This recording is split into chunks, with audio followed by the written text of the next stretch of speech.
नमस्कार, मैं Shashi Prabha Saraswat, associate professor Hindi, राजकीय कन्या महाविद्यालय सीकर। प्यारे बच्चों, आपका स्वागत है। आज हम पिछले वीडियो को क्रमशः आगे बढ़ाते हुए बालकृष्ण भट्ट जी के निबंध साहित्य जन समूह के हृदय का विकास है की व्याख्याएं करते हैं। अवतरण है हमारा, मनुष्य के संबंध में इस अनुल्लंघनीय प्राकृतिक नियम का अनुसरण प्रत्येक देश का साहित्य भी करता है, जिसमें कभी तो क्रोधपूर्ण भयंकर गर्जन, कभी को प्रेम का उच्छ्वास, कभी को शोक और परिताप जनित हृदय विदारी करुणा निस्तवन, कभी को वीरता गर्व से बाहुबल के दर्प में भरा हुआ सिंहनाद, कभी भक्ति के उन्मेष से चित्त की द्रवता का परिणाम अश्रुपात आदि अनेक प्रकार के प्राकृतिक भावों का उद्गार देखा जाता है।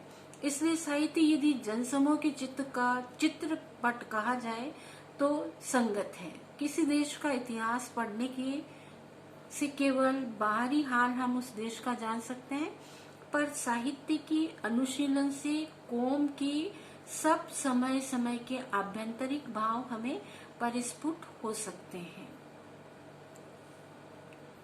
प्रस्तुत अवतरण बालकृष्ण भट्ट जी द्वारा लिखित साहित्य जन समूह के हृदय का विकास है, निबंध से लिया गया है। इसमें लेखक ने साहित्य का समाज से प्रगाढ़ संबंध दर्शाया है।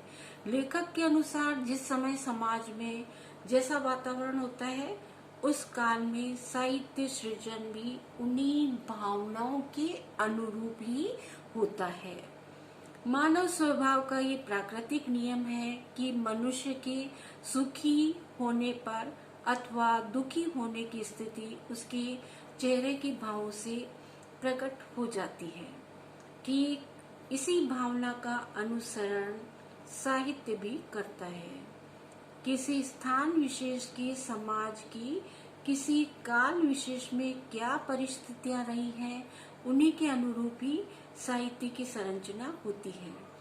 यही कारण है कि किसी काल विशेष में वीर रस पूर्ण साहित्य की रचना मिलती है, तो किसी काल में श्रृंगार रस युक्त साहित्य मिलता है, और कभी भक्ति भाव से सराबोर कर देने वाला साहित्य सृजित मिलता है।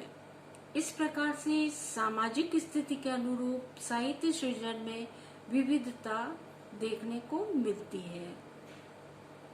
इस प्रकार से यदि साहित्य को मानव समाज के चित्त का चित्रपट कहा जाए तो कोई अतिशयोक्ति नहीं होगी। किसी देश विशेष की स्थिति का यदि इतिहास पढ़कर वस्तु स्थिति का ज्ञान प्राप्त करना चाहें तो केवल ऊपरी ज्ञान ही प्राप्त होगा। वस्तु स्थिति का ज्ञान इतिहास के अनुशीलन से ज्ञात नहीं किया जा सकता, परंतु साहित्य के अनुशीलन से किसी मानव समाज की आंतरिक स्थिति का ज्ञान प्राप्त कर सकते हैं। इसमें कुछ क्लिष्ट शब्द आए हैं, तो बच्चों उन क्लिष्ट शब्दों का अर्थ हम जान लेते हैं। अनुल्लंघनीय का अर्थ होता है जिसका उल्लंघन नहीं किया जा सके। उच्छ्वास का अर्थ होता है गहरी सांस। परिताप जनित का अर्थ है दुख की आंच से उत्पन्न। दर्प का अर्थ लेंगे हम घमंड।